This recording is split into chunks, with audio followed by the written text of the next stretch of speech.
नमस्कार विद्यार्थी मित्रांनो, इयत्ता 12वी वर्षामध्ये खूप खूप स्वागत.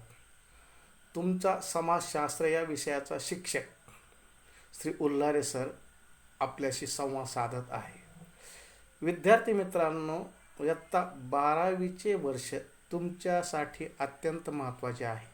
याची जाणीव तुम्हाला आहे. यावर आपल्या भविष्याची दिशा अवलंबून आहे. यामधून करिअरच्या नव्या वाटा शोधण्याचे काम तुम्हाला करावयाचे आहे. तसेच यामधून देशाचा आदर्श नागरिक म्हणून उभा राहण्याचे काम तुम्हाला करावयाचे आहे.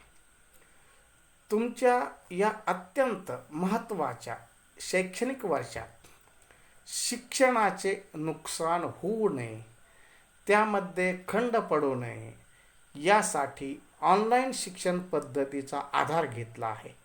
याचा पुरेपूर फायदा तुम्ही कशा प्रकारे घ्याल यावर तुमचे भविष्य ठरणार आहे. वैयक्तिक अभ्यास करताना स्वयं अध्ययन, नोट्स, प्रश्नोत्तर, डायग्रॅम अशा प्रकारे नियोजन करावे. तसेच व्हिडिओ कॉल करून वैयक्तिक व्हॉट्सअपवर संवाद साधावा अशी अपेक्षा करतो. इयत्ता 12वी वर्षासाठी आपणाला पुन्हा एकदा शुभेच्छा. आपला 12वीचा अभ्यासक्रम बदललेला आहे याची तुम्हाला जाणीव आहे. नवीन अभ्यासक्रमानुसार फारसा काही बदल झालेला नाही. प्रकरणात आदला बदल झाला आहे आणि थोडासा त्यामध्ये अभ्यासक्रम बदलला आहे. इयत्ता 12वीच्या पुस्तकाच्या मुखपृष्ठावरून व बालपृष्ठावरून आपल्याला विविधतेने नटलेल्या देशाचे दर्शन घडते. आपल्या देशात समाज परिवर्तनासाठी अनेक समाजसुधारकांनी विविध प्रकारे प्रयत्न केले. उदाहरणार्थ, यापैकी समाजसुधारक म्हणून स्त्री शिक्षणाची मुहूर्तमेढ रोवणारे महात्मा फुले, भारतीय घटनेचे शिल्पकार डॉक्टर बाबासाहेब आंबेडकर आणि आपले राष्ट्रपिता महात्मा गांधी यांच्या योगदानाचे दर्शन घडते. अशा अनेक थोर महात्म्यांच्या विचाराचे दर्शन यामधून घडते. 12वीच्या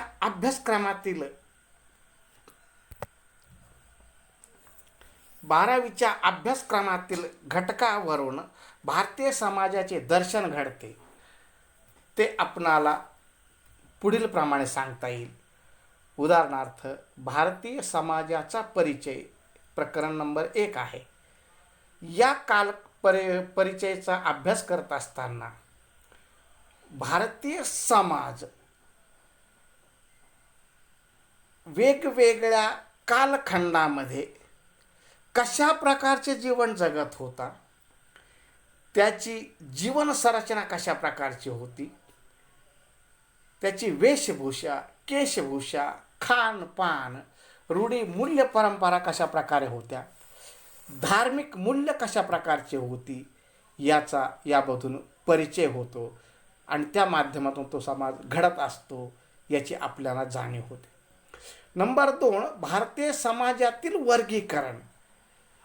ज्या समाजात आपण राहतो त्या समाजाचा अभ्यास करण्यासाठी समाजाचे वर्गीकरण किंवा विभाजन केले आहे. कारण समाजाचा एक सरळ समाज म्हणून जर अभ्यास केला तर तो अभ्यास खऱ्या अर्थाने योग्य होणार नाही. आणि म्हणून प्रत्येक समाजाचा वर्गीकरणाच्या माध्यमातून जर अभ्यास केला गेला तर त्या समाजाच्या चाली, रीती, रूढी, रिवाज, परंपरा, व्यवसाय, खानपान, त्याची सामाजिक, त्याची धार्मिक मूल्य याची आपणाला माहिती मिळेल. आणि या माध्यमातून हा समाज प्रगत आहे की अप्रगत आहे, प्रगत असेल तो आणखीन पुढे कसा जाईल, अप्रगत असेल तर तो प्रगतीच्या प्रवाहात कसा आणता येईल, शासन दरबार त्यासाठी काय करता येईल याचा प्रयत्न होतो. आणि यासाठी भारतीय समाजाचं वर्गीकरण केलं गेलं आणि या माध्यमातून या समाजाची ओळख झाल्या गेलेली आपल्याला पाहायला मिळते. त्यामध्ये आपण पाहतो आदिवासी समाज की जो समाज अगदी दूर वनात सहचर करणारा आहे, जंगल पाड्यावर वास्तव्य करणारा आहे, नग्न अर्धनग्न अवस्थेत भटकंती करणारा आहे, त्याची जीवन रूपरेषा प्राथमिक अवस्थेत आहे, अशा समुदायाची ओळख होणं, त्याची सामाजिक मूल्य, त्याची धार्मिक मूल्य यांची ओळख होणं ही त्या पाठीमागची खऱ्या अर्थाने भूमिका आहे. म्हणून भारतीय समाजाचा अभ्यास करत असताना या समाजाचं वर्गीकरण केलं गेलं. त्यामध्ये नंबर 1 आदिवासी समुदाय, नंबर 2 ग्रामीण समुदाय, की या समुदाय हा प्रामुख्याने खेड्यात राहतो. महात्मा गांधीजी म्हणत असेल की खरा भारत पाहावायचा असेल तर खेड्याकडे चला, कारण या खेड्यामध्ये वास्तव्य करणारा समाज जो आहे हा वेगवेगळ्या जाती धर्म पंथाचा आहे. आणि हा वेगवेगळ्या जाती धर्म पंथाचा असताना देखील आम्ही एक आहोत ही जाणीव त्याच्यामध्ये आपल्याला पाहावयास मिळते. आणि म्हणून ग्रामीण समुदाय याचा व्यवसाय, याचं खानपान, रूढी, मूल्य, परंपरा, सामाजिक धार्मिक मूल्य याची ओळख झाली गेली पाहिजे. या दृष्टिकोनातून आदिवासी समुदायानंतर भारतीय समाजात एक दुसरा मोठा समुदाय म्हणून ग्रामीण समुदायाचा आपण अभ्यास करतो. आणि शेवटचा समुदाय सांगितला गेला की शहरी समुदाय. हा समुदाय आदिवासी समुदायापेक्षा, ग्रामीण समुदायापेक्षा प्रगतीचा, विकासाचा टप्पा गाठलेला समुदाय म्हणून त्याकडे पाहिलं जातं. या समुदायामध्ये तुम्हाला वेगवेगळ्या प्रकारची विविधता दिसते, गतिशीलता दिसते. आणि ही विविधता, ही गतिशीलता वेशभूषा, केशभूषा, खानपान, रूढी, मूल्य, परंपरा, शिक्षण या माध्यमातून दिसते. आणि म्हणून असं म्हटलं जातं की हा समुदाय आहे हा बहुजिन्सी समुदाय आहे. आणि या बहुजिन्सी समुदायात सामाजिक गतिशीलता, सामाजिक विजातीयता आपणाला मोठ्या प्रमाणात पाहावयास मिळते. आणि या माध्यमातून मग या समुदायाचं खऱ्या अर्थाने ओळख होते. आणि म्हणून भारतीय समाजाचं वर्गीकरण करत असताना आदिवासी समुदाय, ग्रामीण समुदाय आणि शहरी समुदाय या 3 टप्प्यामध्ये वर्गीकरण करून भारतीय समाजाची खऱ्या अर्थाने ओळख समाजाला करून देण्याचं काम आपण करतो आहोत. आपल्याला त्याची जाणीव होते आहे. प्रकरण नंबर 3 सांगितले की भारतीय समाजातील विविधता आणि एकता. भारतीय समाज पाहिला गेला तर हा विविधतेने नटलेला आहे. आपण पाहतो भारतीय समाजातील विविधता आणि एकता. भारतीय समाजातील विविधता आणि एकता या संदर्भात चर्चा करत असताना भारतीय समाज हा विविधतेने नटलेला आहे. उदाहरणार्थ आपण पाठ्यपुस्तकातील प्रतिज्ञा पाहतो. भारत माझा देश आहे, सारे भारतीय माझे बांधव आहे. ही जी विचारधारा आहे, ही विचारधारा ही विविधतेत एकता आणणारी आहे. आणि अशा या समाजाला विविधतेतून एकता कशी साध्य आहे याची चर्चा आपणाला इथे करावयाची आहे. आणि त्या माध्यमातून हे आपणाला पाहावयास मिळेल. प्रकरण नंबर 4 भारतातील समाज परिवर्तनाची प्रक्रिया. भारतातील समाज परिवर्तनाच्या प्रक्रियेच्या संदर्भात चर्चा करत असताना आपल्याला प्रामुख्याने परंपरागत समाज आणि आधुनिक समाज या संदर्भात चर्चा करावी लागेल. परंपरागत समाज म्हणजेच जुनाट पद्धतीचा विचार अंगीकारणारा समाज, जुनं ते सोनं मानणारा समाज, रूढी परंपरा धार्मिक मूल्य जे आहेत त्यांचा अंगीकार करणारा समाज. तर आधुनिक समाज हा विकासाच्या प्रक्रियेची कास धरणारा समाज म्हणून पाहिलं जातं. आणि या परंपरागत समाजात सुधारणा घडवून आणून आधुनिक समाजाला दिशा देण्याचं काम समाजशास्त्रज्ञांच्या माध्यमातून केलं गेलं आपल्याला पाहायला मिळतं. आणि म्हणून परंपरागत समाज जो आहे या परंपरागत समाजात कशा प्रकारे बदल घडवून आणता येतील यासाठी समाजशास्त्रज्ञांनी योग्य वेगवेगळ्या प्रकारे योगदान दिलं गेलं. आणि हे योगदान देत असताना आपल्याला उदाहरण सांगायचं झालं गेलं तर राजाराम मोहन राय असतील, महात्मा फुले असतील, डॉक्टर आंबेडकर असतील, ह्या अशा अनेक थोर विचारवंतांनी परिवर्तनाचा विचार गतिमान केला गेला आणि परंपरागत समाजाला अज्ञानाच्या अंधकाराच्या खाईतून बाहेर काढण्याचं काम या प्रक्रियेच्या माध्यमातून झालं गेलं. आणि तीच प्रक्रिया आज आपल्याला 21व्या शतकाकडे जात असताना आधुनिकीकरण, औद्योगिकरण, पाश्चिमात्यीकरणाच्या प्रक्रियेच्या माध्यमातून पाहावयास मिळते. कारण यामध्ये देखील समाज बदल, समाज परिवर्तन, समाज बदलाचा, समाज विकासाचा प्रवाह आपल्याला इथे पाहावयास मिळतो. आणि हे करत असताना परिवर्तन कशा प्रकारे होत गेले, त्याची दिशा कशा प्रकारची आहे, याचा देखील इथं विचारमंथन होणं गरजेचं आहे. आणि ते या प्रकरणामध्ये आपल्याला पाहावयास मिळत आहे.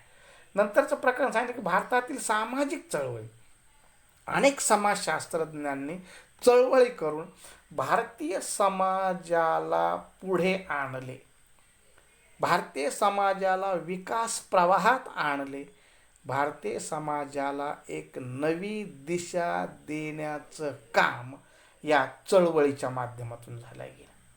त्याचं उदाहरण सांगायचं झालं गेलं तर राजा राममोहन रॉय हे सुधार आंदोलनाचे जनक म्हणून ओळखले जातात. त्यांनी या देशामध्ये पहिल्यांदा सुधारणावादी चळवळ सुरू केल्या गेली आणि या चळवळीच्या माध्यमातून या ब्राह्मो समाज चळवळीची स्थापना करून या देशामध्ये समाज बदलाचं वारं गतिमान केलं गेलं. आणि ते करत असताना मूळ धर्मतत्वज्ञानाला, वैदिक धर्मतत्वज्ञानाला अनिष्ट रूढी परंपरांची जळमट कशी चिकटलेली आहे, चित छाटून वैदिक धर्माचं पुनरुज्जीवन कसं करता येईल. वेद हेच खरे धर्मग्रंथ आहेत, वेदामध्ये सांगितलेले विचार हाच खरा सत्य आहे, परंतु अज्ञान, अंधश्रद्धा, रूढी परंपराने तो मूळ धर्मतत्वज्ञान काजळून टाकलं गेलं आहे, ते कसं छाटून काढता येईल याचा प्रयत्न या ब्राह्मो समाज चळवळीच्या माध्यमातून केला गेला. पुढे महाराष्ट्रामध्ये महात्मा फुल्यांच्या रूपाने सत्यशोधक समाज चळवळ सुरू झाल्या गेली आणि या सत्यशोधक समाज चळवळीने या देशामधली समाजरथाची जी दोन चाकं, स्त्री आणि पुरुष समजले जातात, या समाजरथाच्या दोनही चाकांना समान संधी उपलब्ध करून दिली गेली पाहिजे, समानता त्यांना प्राप्त करून दिली गेली पाहिजे. कारण या देशामध्ये पुरुषप्रधान संस्कृतीमध्ये पुरुषाला सर्वश्रेष्ठ स्थान तर स्त्रीला दुय्यम लेखलं जात होतं. आणि त्याचीच परिणिती स्त्री ही दुय्यम लेखल्या गेली, स्त्री ही दुर्बल लेखल्या गेली, पुरुषाला सर्वश्रेष्ठ स्थान तर स्त्रीला कनिष्ठ लेखल्या जाऊ लागलं गेलं. आणि ही जाणीव या महाराष्ट्रातील थोर सुधारणावादी चळवळीचे प्रणेते महात्मा ज्योतिबा फुल्यांनी या समाजातील स्त्रियांचं स्थान उंचावण्यासाठी प्रयत्न केले गेले आपल्याला पाहावयास मिळतात. आणि त्या माध्यमातून या देशातली पहिली शाळा महात्मा फुल्यांनी भिडेवाड्यात 1848ला सुरू करून स्त्रीला समानतेचं स्थान देण्याचा, तिचा दर्जा उंचावण्याचा प्रयत्न करण्याचं काम फुल्यांच्या रूपाने झालं गेलं. एवढंच नव्हे तर स्त्रियांच्या संदर्भात अनेक, मग बालविवाह असेल, विधवा पुनर्विवाह असेल, दत्तक घेण्याचा अधिकार असेल, स्त्रीला घटस्फोट घेण्याचा अधिकार असेल, अशा अनेक प्रकारच्या अनिष्ट रूढी परंपरातून मुक्त करण्याचं काम महात्मा फुल्यांच्या रूपाने झालं गेलं. आणि ती चळवळ जी सत्यशोधक समाज चळवळ आहे, ही या देशामध्ये, ह्या महाराष्ट्रामध्ये एक प्रबोधनाची, एक सुधारणावादाची, एक आदर्श चळवळ अशी ठरल्या गेली. एवढंच नव्हे तर डॉक्टर बाबासाहेब आंबेडकरांनी दलित उद्धाराची चळवळ हाती घेतली गेली. या देशामध्ये जातीयता, अस्पृश्यता ही श्रेष्ठ कनिष्ठत्वाच्या तत्वावर विभागली गेली होती, उच्च निच्चतेच्या तत्वावर विभागली गेली होती. माणूस माणसाला परका मानत होता, तुच्छ मानत होता, कनिष्ठ मानला जात होता. इथं पशुपक्ष्यांची, दगड मातीची पूजा केली जात होती, परंतु माणसाला दूर लोटल्या जात होतं. आणि त्याची परिणिती अस्पृश्य वर्गावर या समाज व्यवस्थेने अन्याय अत्याचार केले गेले. या अन्याय अत्याचारातून मुक्त करण्यासाठी आणि त्याला माणूस म्हणून उभं करण्यासाठी डॉक्टर आंबेडकरांनी दलित उद्धाराची चळवळ हाती घेतली गेली. आणि त्याची परिणिती आज 21व्या शतकामध्ये, या डिजिटल युगामध्ये आज आपण ताठ मानेने उभं आहोत हे त्याचं मूळ आपणाला इथं पाहावयास मिळतं. आणि म्हणून या सामाजिक चळवळीच्या माध्यमातून या देशामध्ये समाज प्रबोधनाचं समाज बदलाचं वारं गतिमान झालं गेलं आपल्याला पाहावयास मिळतं. त्यानंतर शेवटचं प्रकरण आहे भारतातील सामाजिक समस्या. या देशामध्ये सर्व काही चांगलं आहे, सर्व काही योग्य आहे असं चालत होतं, परंतु हे असतानाही काहीतरी अडथळे, काहीतरी बाधा, काहीतरी उद्दिष्टपूर्तीच्या मार्गात अडथळे निर्माण होत होते. मग हे उद्दिष्ट कोणते आहेत, ही उद्दिष्ट अडथळे काय आहेत, या अडथळ्यांना सामोरं कसं जायचं, ती ताकद तुमच्या आमच्यामध्ये कशी निर्माण होणार, याचं काम या समस्यांच्या माध्यमातून झालं गेलं. आणि ह्या समस्या सोडवण्याचा प्रयत्न त्या माध्यमातून झाला गेला. उदाहरण पाहायचं झालं गेलं तर आपल्याला पाहता येईल की स्वातंत्र्यपूर्व आणि स्वातंत्र्य कालखंडामध्ये या देशामध्ये समस्या होती, लोकसंख्येची समस्या होती. ही समस्या आळा घालण्याचा प्रयत्न शासनकर्त्याच्या माध्यमातून, प्रबोधनाच्या माध्यमातून, साधू संतांच्या माध्यमातून झाला गेला. कालांतराने देशाची लोकसंख्या आटोक्यात येण्यास मदत झाल्या गेली. परंतु आज देशासमोर दहशतवाद आहे, भ्रष्टाचार आहे, मद्यार्क सेवन आहे, या समस्या तोंड वासून आहेत. बालगुन्हेगारीसारखी समस्या फोफावते आहे. मग या समस्या आहेत, या देशाच्या विकासात अडचण ठरत आहेत, त्या कशा नाहीशा करता येतील याचा प्रयत्न आपल्याला करावायचा आहे. आणि त्याची जाणीव या सामाजिक समस्येच्या माध्यमातून होते आहे. आणि ते आपण निश्चितप्रमाणे विचार केला गेला पाहिजे. एक समाजाचा आदर्श नागरिक म्हणून ताठ मानेने वावरत असताना या पुस्तकातील प्रत्येक युनिट आपल्या जीवनाशी संगत करीत आहे, तो आपल्याशी निगडित आहे, समाजाला संवाद साधणारा आहे. प्रत्येक पॉईंट आपण एक भारतीय आहोत याची जाणीव होते आहे. तुम्ही समाजशास्त्राचे विद्यार्थी म्हणून 21व्या शतकातील एक उत्कृष्ट विद्यार्थी म्हणून समाजात आपले स्थान निर्माण करा. आपण एक भारताचे नागरिक म्हणून आपली भूमिका काय आहे याचा देखील वरील अभ्यासातून विचार झाला गेला पाहिजे. त्याचबरोबर 12वी बोर्डच्या अभ्यासक्रमाची जी उद्दिष्टे आहे, ध्येय आहे, ती साध्य करावीत व यातून पुढील अभ्यासक्रम एक आदर्शवत ठरावा यासाठी सर्वांनी प्रयत्न करावेत. धन्यवाद.